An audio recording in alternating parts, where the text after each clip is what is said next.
Welcome to Books Across the Curriculum, focusing on climate change. My name's Hannah Clover. I'm the School Library Lead here at the School Library Association, and this is my second session or second event as a School Library Lead. So I'm really excited to do it, but I am quite new as well, so I'm still getting familiar with some of the few things, including teams. If anything goes wrong, I do apologise.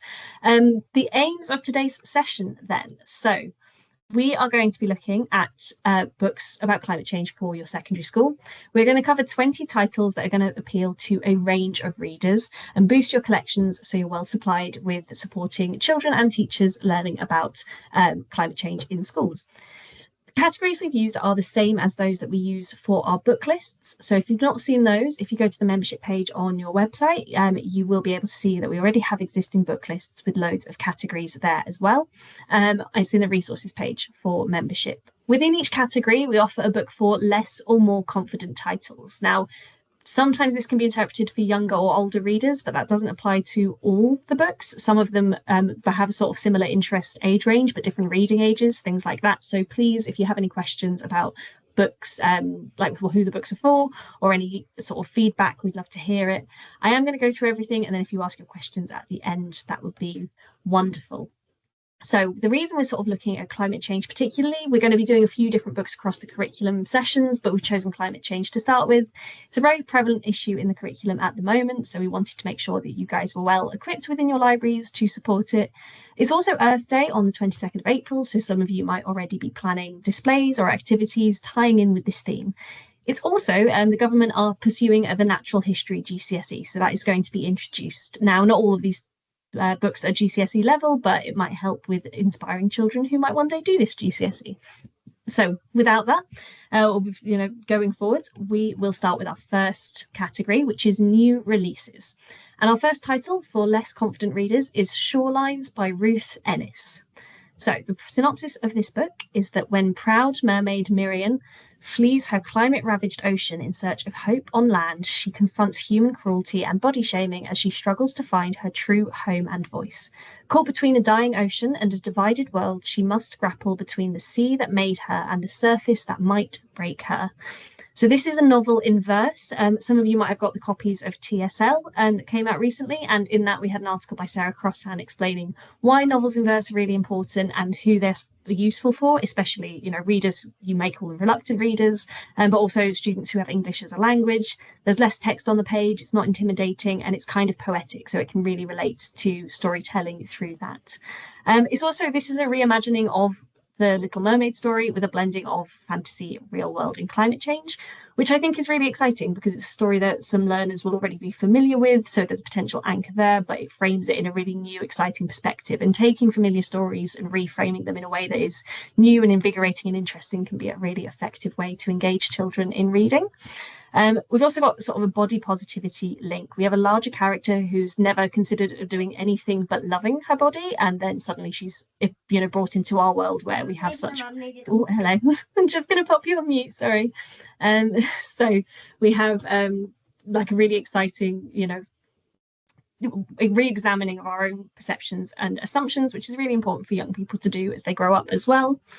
And then we have our title for more confident readers.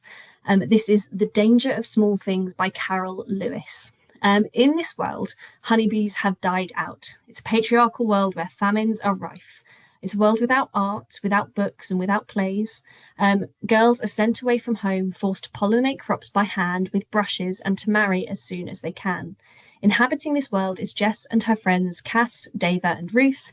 But even if one 14-year-old knows that the system is dangerous, can she really stoke a revolution?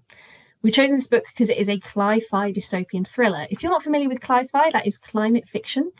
So like science fiction, but specifically the effects of climate change. So it's quite an exciting new take and a new genre that you'll probably see pop up a lot more.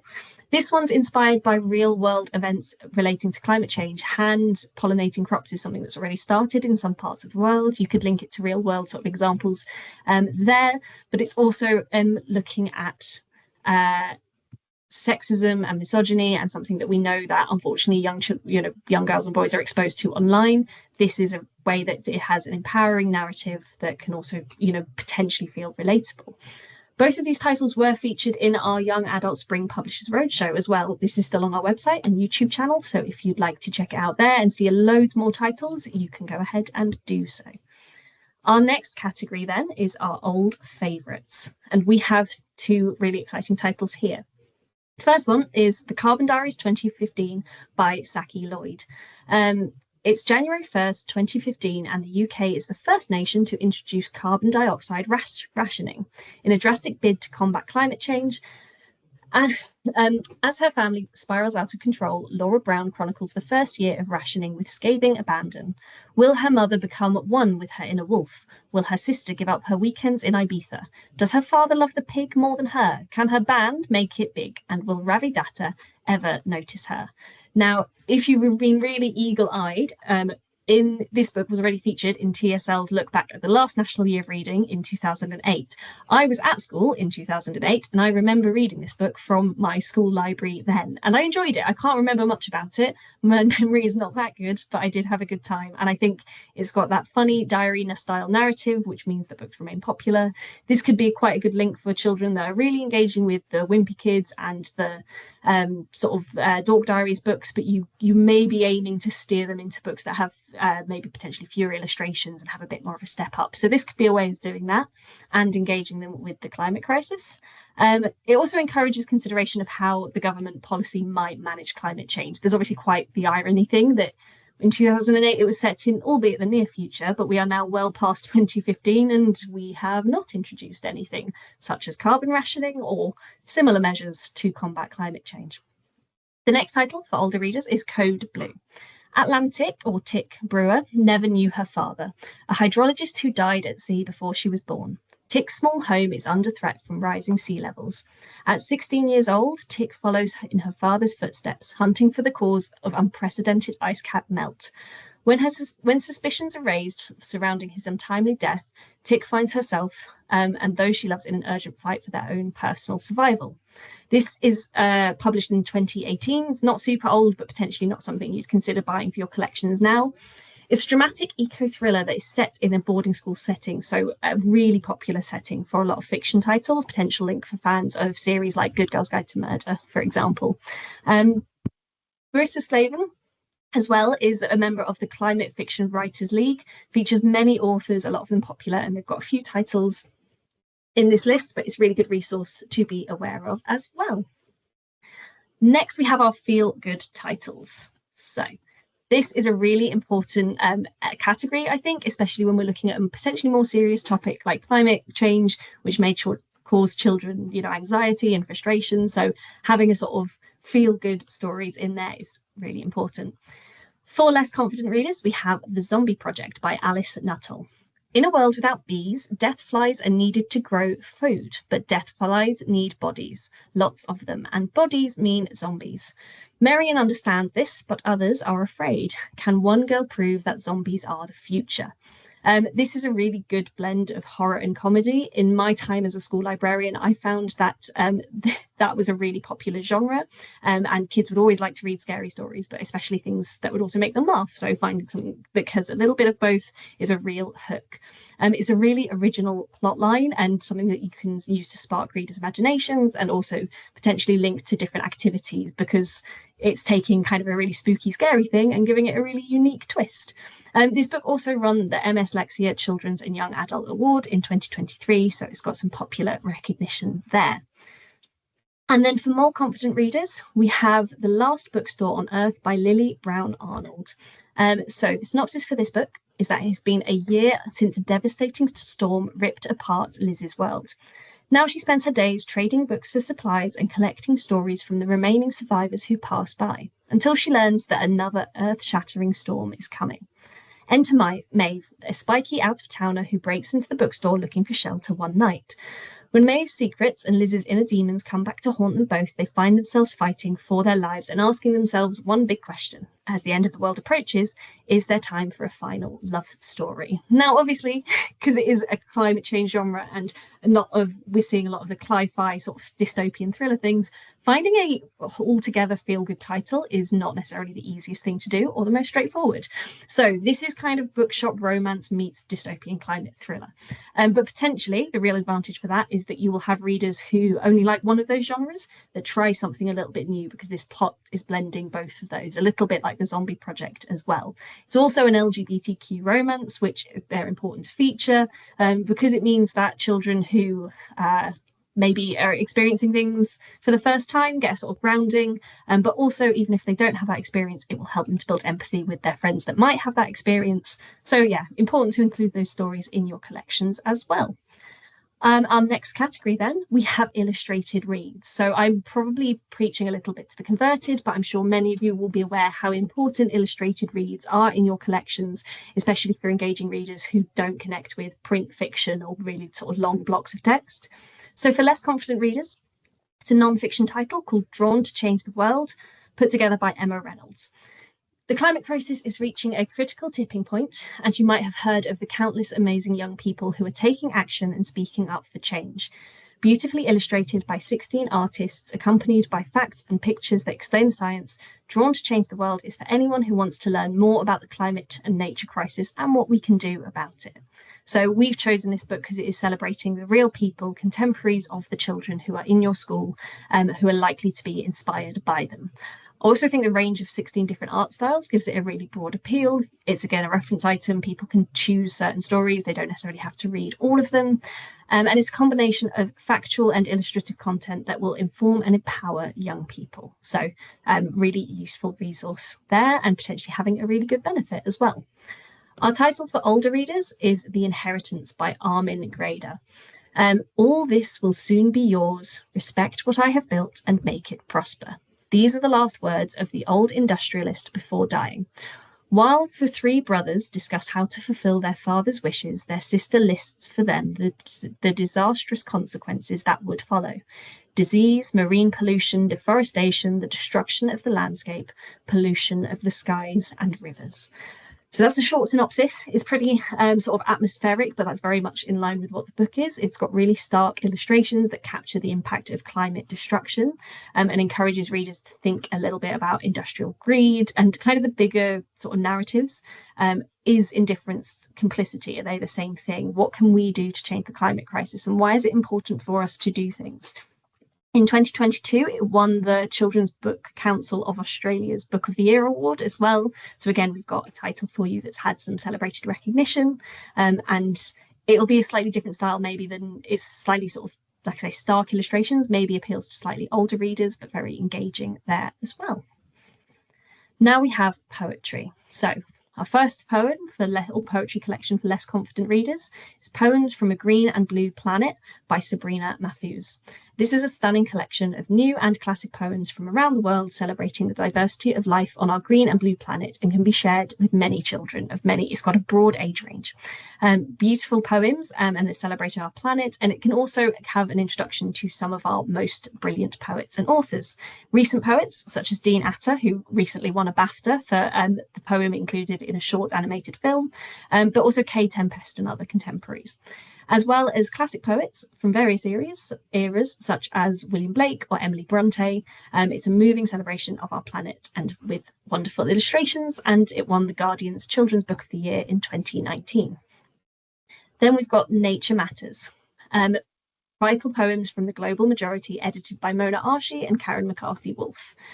This is a collection that's intended to revitalise conversations around environmentalism and eco-poets. It's a gathering of specifically African, Asian and Caribbean diaspora voices that is both urgent and inspirational.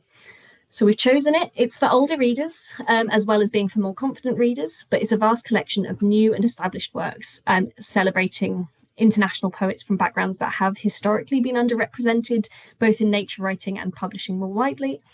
So representation for young people who may not feel represented in things that they have previously studied, but also it encourages students to think about a range of voices when we're talking about climate impact. And as we know, mainly the countries often with the smallest carbon footprints are the ones feeling the brunt of the climate crisis most sharply at the moment. So it's really important that those voices are included when we are learning about the climate crisis.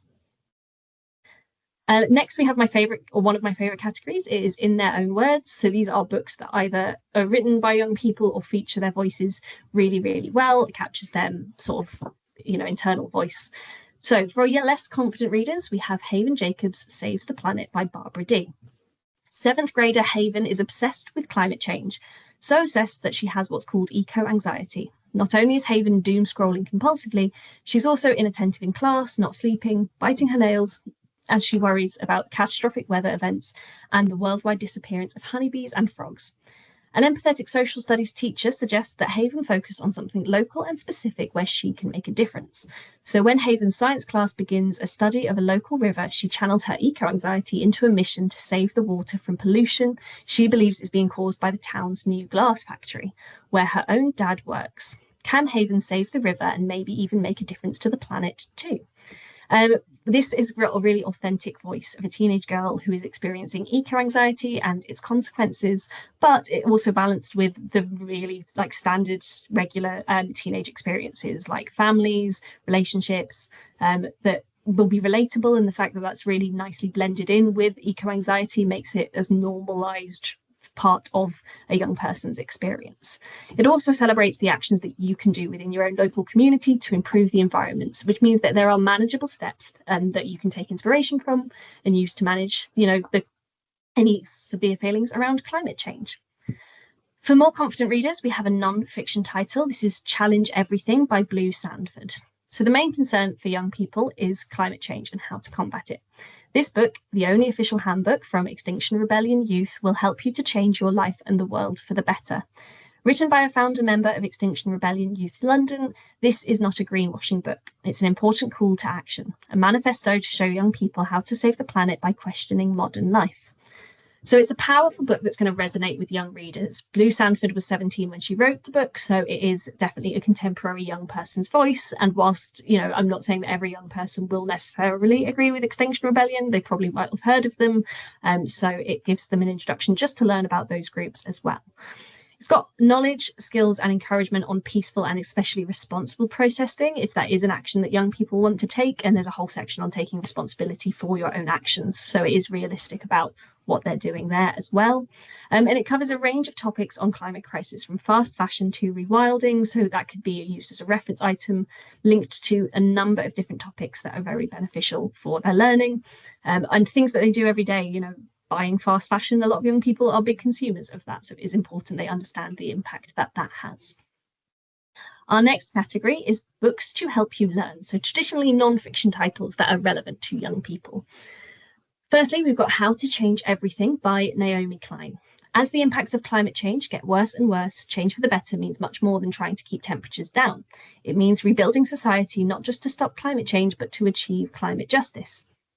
It means changing the way we live so we can heal the planet and secure a fair and livable future for all people, with no one community left behind. So this is a big picture book about climate change and how it's about a lot more than global warming, but it's really well targeted for that age group. I think quite a broad age range, but suitably for less confident readers in a secondary school, so from sort of 11 to 13. It'll empower young people to recognise and resist climate injustice as well and see what's happening there, but also to discover other climate activists and the actions that they have taken. And similarly to other titles in this list, gives them inspiration for things that they themselves could do. Naomi Klein herself is the Professor of Climate Justice for the University of British Columbia. So it's she's an expert on the topic as well. Our title for more confident readers is Climate is Just the Start by Michaela Loach. Kids hear about the climate crisis pretty much every day. From their parents, teachers, social media, and in the news, there is no escaping it. Against a broader backdrop of social inequity and unfairness, it's easy for young people to feel a sense of doom and gloom about everything and to feel powerless. Michaela Loach offers her urgent and inspiring message for kids who want to stop the climate crisis and start building a better world for everyone. She explains the climate crisis and its broader social implications through personal stories about her activism journey, and writes about friends from around the world who are experiencing the worst of it today and what they are doing to fight back. She delivers a message not only of hope, but for excitement at the opportunity, not only to create a sustainable future for Earth, but to better lives for people in the process. So it's a really great look at the climate crisis and the way it's impacting people's lives in real times, but the power structures that lie behind this. So it's a bit more of an investigation about why it's complicated for us to challenge the climate crisis as well. That next step up in terms of what you could consider as climate learning. She shares personal anecdotes of her journey into activism, as well as highlighting the actions of other contemporaries, so people that will inspire young people, and optimistic emphasis showing that how we can have a positive impact on the planet. It's really essential that when we do learn about this stuff, we keep that resilience going and think about what we can do to change things well. Now we've got books to help you understand, which is a really important category. These are usually fiction books that encourage empathy with people from a particular background or experiencing a particular issue, in this case, climate change. So we start with Rough by Marcus Sedgwick. Cassie Cotton has always been unusual, a bit different, but this only makes her more intriguing to her classmate Fitz. Cassie can hear a noise that most people don't notice or recognise, and she believes it's a sound that shows that Earth is in distress, damaged by human activity that is causing climate change. When this belief leads to her being ridiculed and bullied at school, Cassie disappears. Fitz is determined to find her, but he has no idea where to start looking or if he'll be in time to help her.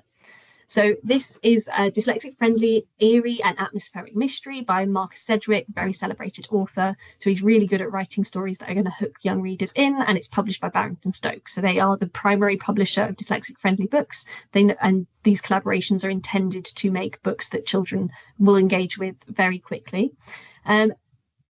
It's also got common issues with it, like bullying, so it's focusing on climate change, but also really relating it to the experiences that young people will have and see in schools, with elements of magical realism that spark their imaginations there as well. It examines the impact of the COVID-19 lockdowns in a way that will feel very relevant to young people as well. So it's contemporary, and yeah, obviously, as we get a little bit further along from COVID, the ages that children were at when that happened will start to divert a bit, but I think those stories and narratives that include it still feel very relevant to that age demographic. Next title for more confident readers is Dry by Neil Schusterman. So the synopsis is that the drought, or the tap out as everyone calls it, has been going for a while now. Everyone's lives have become an endless list of do's and don'ts. Don't water the lawn, don't fill up your pool, don't take long showers. Until the taps run dry. Suddenly, Alyssa's quiet suburban street spirals into a war zone of desperation. Neighbours and families turned against each other on the hunt for water. And when her parents don't return and her life and the life of her brother is threatened, Alyssa has to make impossible choices if she's going to survive.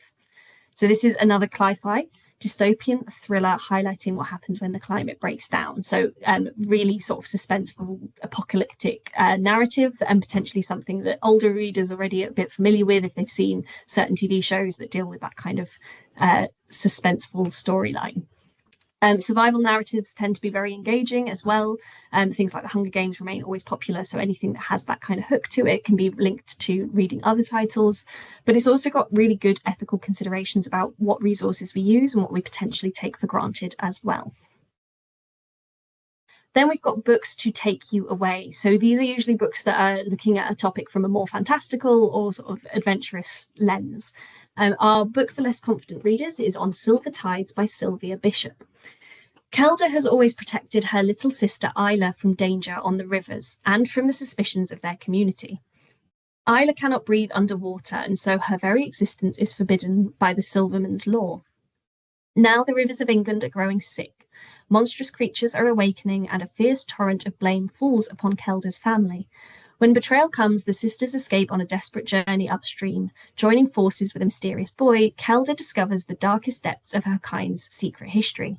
But to save both her sister and the very life of Britain's waterways, Kelda will have to make a sacrifice, one that will change her life forever. So this is a fantasy adventure focusing on families and community, and it's inspired by myths and folklore from Britain, of which a huge amount relates to Britain's waterways. So if any of your schools are based in locations near a waterway, it could also be linked to a local sort of activity inspired by local folklore, something that kids can maybe research and brings them home for them.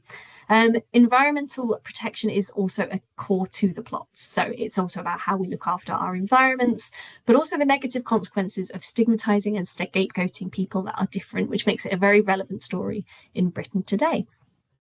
Then we have Augmented by Kenichi Adogu. So in a near future London where extreme weather has depleted plant life, 16-year-olds must surgically augment an ability to contribute to the new utopian society. Akego moves to a prestigious academy after the late discovery of her rare ability. She can project a vocal frequency that accelerates plant growth. As Akego learns to use her new skill and is chosen for an internship with the mayor, she begins to feel like she can change society for the better. And it doesn't hurt that the mayor's gorgeous son June seems to be flirting with her. But then the Free Stakers, an anti-enhancement group, warn Akego not to get augmented. Can she discover the truth of her ability and find the courage to rebel and keep her power out of the hands of those wishing to control it? So I'm using my cli-fi word again because I really like it. Cli-fi thriller, but it will be especially popular with fans of superheroes and sort of the Marvel, DC films as well there. It's got a really diverse range of characters that are relatable to hopefully a range of readers, potentially different aspects of the story that will appeal to them there. And there's a romance subplot that is going to be a big draw, but again, isn't such a draw that it is exclusively a romance book or exclusively a thriller book. You know, it'll relate to different readers through that. And the author is, again, a member of the Climate Fiction Writers League. So a link to finding more books on that topic, or potentially an interest of theirs that they'll publish more on. Now, onto our final category. Final category is Saving Celeste, for grown-ups. So these are books for adults to read in your own time, but they're also books that are always going to be children's books, so books that you may find yourself recommending to young people in your work. And to start with, we have Saving Celeste by Timothée de Fontbelle. So in this incredibly moving and powerful story about climate change by one of France's greatest writers for children, the world is run by industry, and the only thing that matters is to buy. People live in crowded cities where cars are stacked vertically and the shopping centres run miles into the sky. On the day Celeste starts school on the 110th floor of a tower block, she meets a lonely young boy. The next day, she doesn't return. Her blood has become as polluted as the seas and rivers. On a mission to save her, the boy battles the forces of industry and takes her far, far away. Will the world realise the truth of Celeste's disease? Will there be time for her and the planet to recover? So it's a fairly short story. It's a novella, but beautifully written, and it's an allegorical tale about taking care of the planet. So it's very readable, but it also has themes that all relate strongly to teaching literature and identifying themes within the book and how those themes relate to things wider. It could be a recommendation that really connects with a reader who's maybe making that step towards understanding like the literary text that they might go on to study in the upper side of their school in year 9 and stuff that they just need a bit of support with. So it could be a great title for that. Then we have a non-fiction title as our last title on the list, A Bigger Picture by Vanessa Nakate. Devastating flooding, deforestation, extinction, and starvation. These are the issues that not only threaten the future, they are a reality. After witnessing some of these issues firsthand, Vanessa saw how the world's biggest polluters are asleep at the wheel, ignoring the global south where the effects of climate injustice are most fiercely felt. Inspired by a shared vision of hope, Vanessa's commanding political voice demands attention for the biggest issue of our time, and in this rousing manifesto for change, shows you how you can join her to protect the planet now and for the future. So this is a really good book because it'll highlight current inequalities with the climate crisis, with countries with the smallest impact often feeling the most significant consequences. And again, it's that intersectionality that is so important when we're learning about climate change, because it's understanding the different perspectives of how it's a global issue, it's affecting everyone, and we need everyone's voices to be heard in our teaching. It also gives you an authentic and inspiring role model that you might want to discuss with children at your school. She's very inspiring. You might have seen in the news she was cropped out of a photo at Davos in 2020, so she was the only black lady in the photograph, and they cropped her out but kept all the white activists in, and that made her realize how important her voice was in representations of climate change and the climate crisis. So our last slide then, we have gone through 20 titles. Thank you very much for listening, because I feel like I've gone through things fairly quickly. So hopefully that's loads of recommendations for your collections on climate change books, that and some potential activities that you could do with them. There are a lot of other titles that I could have chosen with these, and I'm happy to share those if anyone is interested. I used the Spring Publishers Roadshow to curate this book list, as well as the Climate Fiction Writers League. Got a few mentions. It's a very useful resource there as well. If you want to find resources relating to a particular book, you can always check the publisher's website, and you can revisit these titles on YouTube and our book list page. If you're looking for like a starter thing, I think Drawn to Change the World for younger readers or for less confident readers, Challenge Everything is a really good link for more confident readers as well.